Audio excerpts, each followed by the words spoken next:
ओम श्री गुरुवे नमः।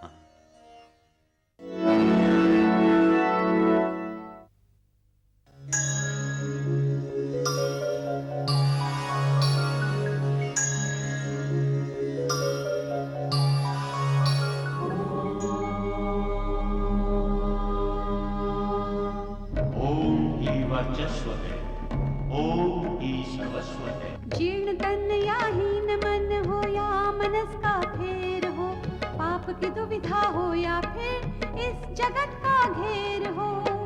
शरण अध्यात्म को अपना बना कर देख, एक और विज्ञान से रिश्ता बना कर देख। वेद आयुर्वेद हो या हो ग्रहों की मुश्किलें, शुद्ध अनुष्ठान हो या सत्कर्म की मंजिलें। अध्यात्म में हर रास्ता है, पास आकर देख, एक और विज्ञान से रिश्ता बना कर देख, एक और विज्ञान से रिश्ता बना कर देख। एक और विज्ञान जादू टोने की लचर बातों से दूर शुद्ध रूप से वैज्ञानिक पक्षों का स्वरूप है। इस कार्यक्रम में तंत्र द्वारा देह व परिवेश की शुद्धिकरण की मिलीजुली क्रिया का ज्ञान सब तक पहुंचाया जाएगा। यह कार्यक्रम तंत्र में अनिष्ट करने के पक्षों की भ्रांतियों को तोड़ते हुए इसके लाभकारी व शुद्ध भारतीय वैज्ञानिक पक्षों को उजागर करेगा।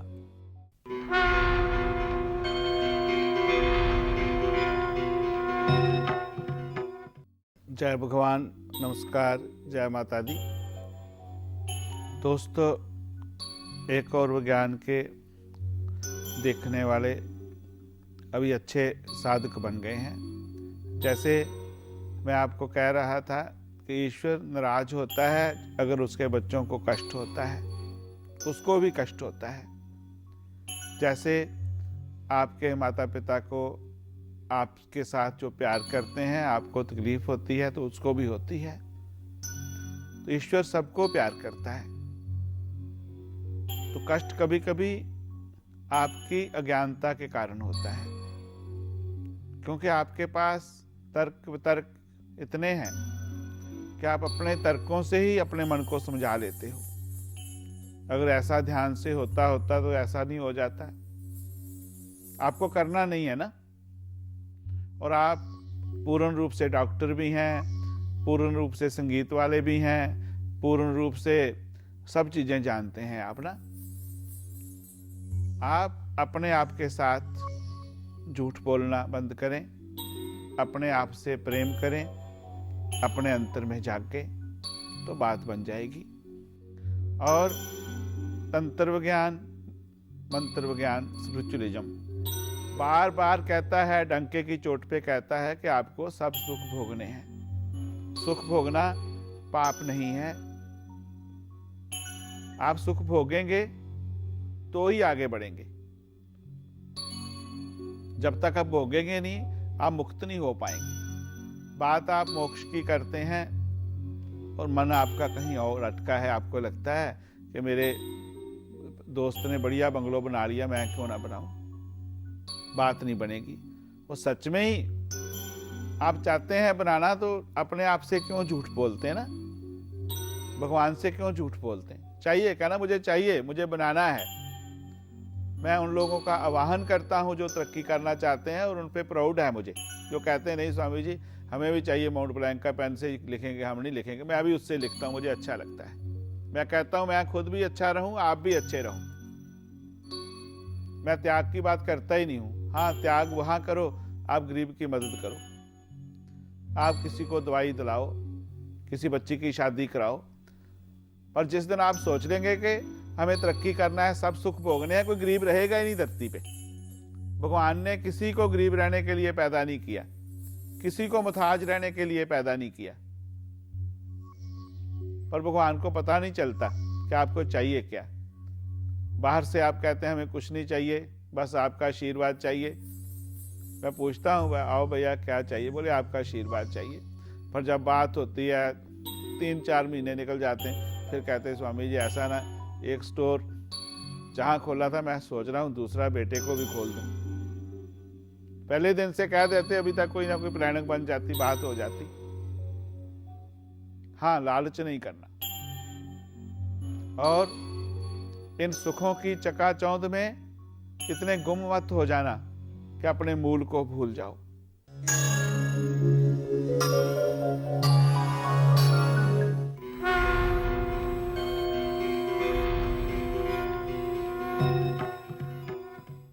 नमस्कार। कार्यक्रम एक और विज्ञान में आप सबका बहुत बहुत स्वागत है। अपनी कमजोरियों को ही अपनी ताकत बना लेना तंत्र का मूल मंत्र है और इस मूल मंत्र को जानने समझने की हम कोशिश कर रहे हैं आपके इस कार्यक्रम एक और विज्ञान में। तंत्र क्या है और इसके पीछे छिपा हुआ ये रहस्य जो कि हमें शक्ति प्रदान करता है, उसे किस तरह से प्राप्त किया जा सकता है। क्या कारण है कि तंत्र बीच के एक ऐसे समय में, जबकि उसे पराकाष्ठा में होना चाहिए था, अपनी बुलंदियों पर होना चाहिए था, कहीं लुप्त सा होता चला गया। आइए इसी विषय पर विस्तार से जानकारी हासिल करते हैं और इसी विषय पर विस्तार से बताने के लिए स्टूडियो में है हमारे साथ हमेशा की तरह परम पूज्य श्री चामुंडा स्वामी जी महाराज। स्वामी जी, आपका बहुत बहुत स्वागत है। शुक्रिया अपर्णा जी। प्रणाम दर्शकों, जय माता दी। तंत्र एक गूढ़ सब्जेक्ट है, पर शीघ्र परिणाम देने वाला, शीघ्र रिजल्ट देने वाला। कभी कभी कुछ लोगों की गलतियां, चंद लोगों की, किसी विद्या को, कभी कभी किसी जाति को, कभी कभी किसी विशेष समुदाय को, एक व्यक्ति की गलती इतना बदनाम कर जाती है कि उसका कलंक जुगों जुगों तक नहीं धुल पाता है। गुरु द्रोणाचार्य ने गलती की एकलव्य के साथ, उनका अंगूठा लिया उनकी दक्षिणा में। उन्होंने उस वक्त के हिसाब से गलत किया, ठीक किया, वो जानते होंगे, पर आज तक द्रोण नाम किसी का नहीं है। बहुत कम लोग रखते होंगे। एक व्यक्ति की गलती, छोटी सी गलती, और समाज, संस्कृति, सभ्यता कभी माफ नहीं करती, क्षमा नहीं करती ऐसी गलतियों को। ऐसी ही गलतियां कुछ तांत्रिकों ने भी की किसी युग में, उसका फल आज तक हम भोग रहे हैं।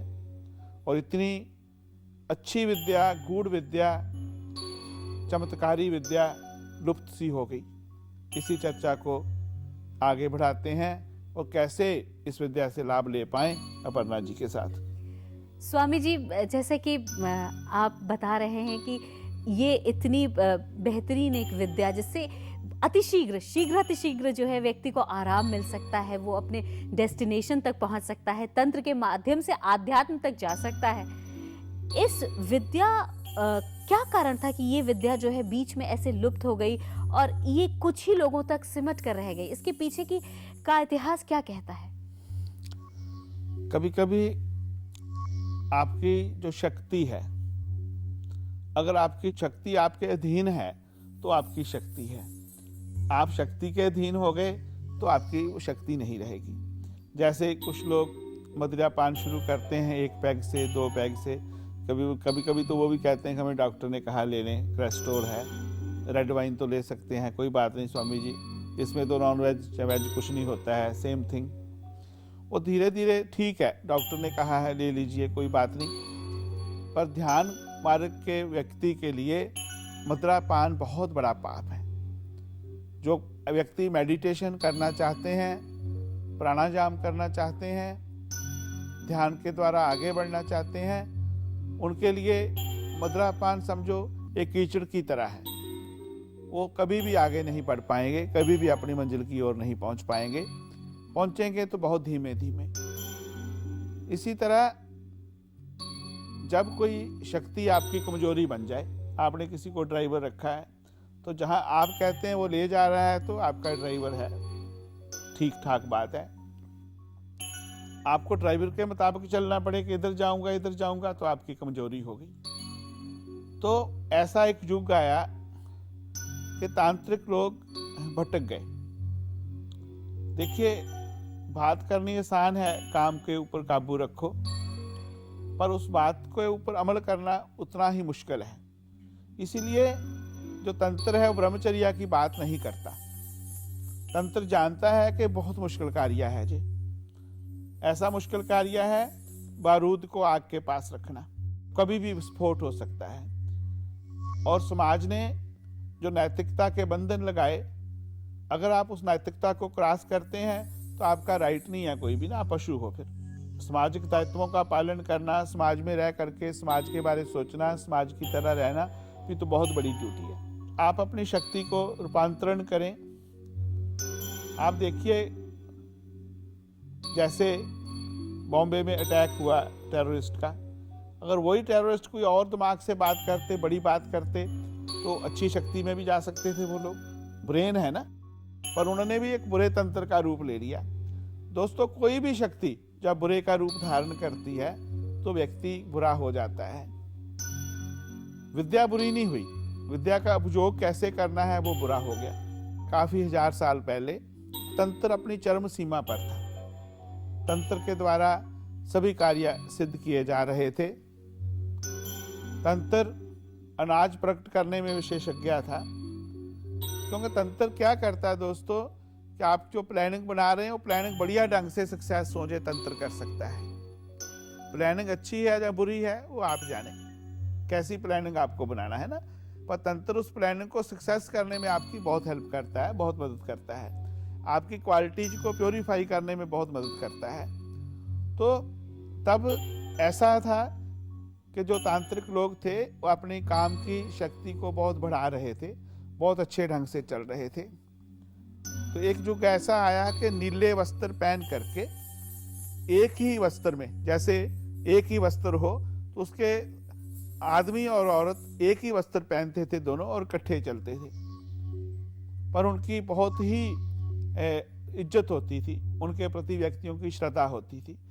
जैसे आप देखिए एक व्यक्ति कोई नंगा घूम रहा है तो हम उसको पागल कहेंगे, पर हरिद्वार में कुंभ के अवसर पर जाइए और कहीं कुंभ के अवसर पर जाइए तो जो नांगा साधु हैं, साधुओं का एक समाज है जो नग्न रहता है, कभी कपड़े नहीं पहनता, और सबसे पहले स्नान करने का भी जो एक अधिकार है, राइट है, उनका है। जब हरिद्वार में कुंभ होता है, दूसरी जगह कुंभ होता है, तो जो नग्न रहने वाले महात्मा है वो सबसे पहले जाते हैं, वो कभी कपड़ा नहीं पहनते, तो उनकी सबसे ज्यादा रिस्पेक्ट होती है न, वो भी नग्न है, और एक आदमी आम नग्न घूम रहा है वो भी नग्न है, ऐसी स्थिति है। जैसे गिरनार गुजरात की बहुत ही पवित्र भूमि है, तो शिवरात्रि के टाइम पे वहाँ लोग जाते हैं, मुझे भी सौभाग्य हुआ दर्शन करने का, तो वहाँ भी कभी कभी नागा साधु देखे जा सकते हैं।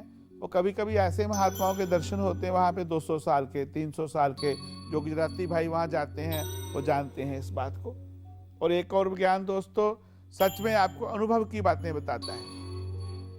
तो ऐसा दोनों इकट्ठे चलते थे, उनके पास शक्ति होती थी, और इसी लिबास में धीरे धीरे धीरे धीरे ऐसे लोग भी पैदा हो गए जो आप जैसे मदरा की बात कर रहे थे, वैसे मदरा नहीं पी सकते हैं, शराब नहीं पी सकते हैं, वो तांत्रिक का रूप बना करके शराब पी रहे हैं। और वैसे औरत आदमी इकट्ठे नहीं हो सकते, वो तांत्रिक का रूप बना के इकट्ठे हो रहे हैं। तो राजा भोज ने बंधन लगा दिया इस पर कि ऐसा नहीं हो पाएगा। जब अंकुश लगा फिर भी लोग बंद नहीं हुए, तो उन्होंने नीले वस्त्र पहनते थे, तो उन्होंने आदेश दिया कि कोई भी व्यक्ति कहीं भी नीला वस्त्र ऐसे दोनों आदमी औरत पहन करके दिखाई दें, उनको उसी टाइम मार दो। तो कहते हैं उन्होंने एक ही दिन में उस वक्त 5000 लोगों को मारा, कोई कहता 7000 लोगों को मारा। उसके पश्चात डर के कारण तंत्र धीरे धीरे धीरे बदनाम हुआ और बंद हो गया। फिर साधक लोग तो थे ही जो सही थे, उनकी कृपा दृष्टि से बचा रहा। अभी अभी कुछ साल पहले माननीय कविराज गोपीनाथ जी हुए हैं, उन्होंने तंत्र के ऊपर बहुत शोध कार्य किया, तंत्र को आगे लाए। साधक लोग ने तंत्र की दीक्षा नहीं देते थे, धीरे धीरे तंत्र के ऊपर जो प्राचीन ग्रंथ पड़े थे उनको निकाला, फिर तंत्र आगे की स्थिति की ओर हुआ। पर काम की शक्ति को कोई भूल नहीं सकता, ना इससे इनकार कर सकता है, पर शक्ति वो जो आपके अधीन है, जब चाहे आपके अधीन है, आप उसके अधीन हो गए तो बात नहीं बन पाती है। पर कुछ चर्चा वर्जित है, आगे इसके बारे में करना थोड़ा एक कठिनाई की बात है। जो साधक लोग हैं या जो सच में इस साधना में जाना चाहते हैं, वो पर्सनली संपर्क करके मैं उनकी जरूर सेवा कर पाऊंगा। जी। और स्वामी जी, जैसे कि आपने बताया कि किस तरीके से इतिहास इन बातों को बताता है कि क्या हुआ था तंत्र के साथ, यानी कि जो कमजोरी है व्यक्ति की, यदि उस पर विजय पा ले तो वो तंत्र की एक सीढ़ी है, यानी तंत्र की पराकाष्ठा है। यदि उन्हीं कमजोरियों के कारण से वो तंत्र को अपना ले तो वो जाहिर सी बात है, इसी वजह से तंत्र की ये स्थिति हुई थी।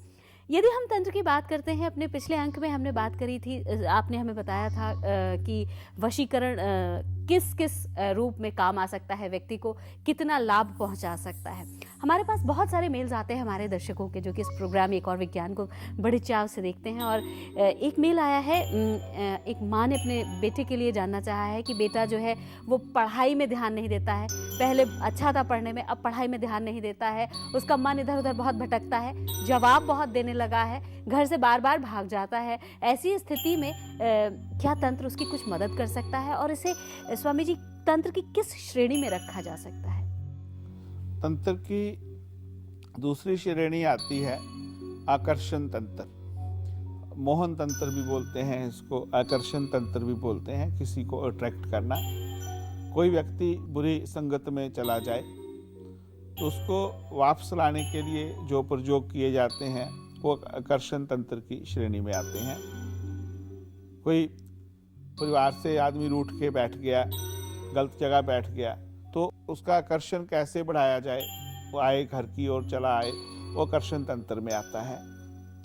कोई व्यक्ति अच्छा डांसर है, अच्छा गायक है, तो स्टेज के ऊपर कैसे और लोगों को अट्रैक्ट करे, वो आकर्षण तंत्र में आता है।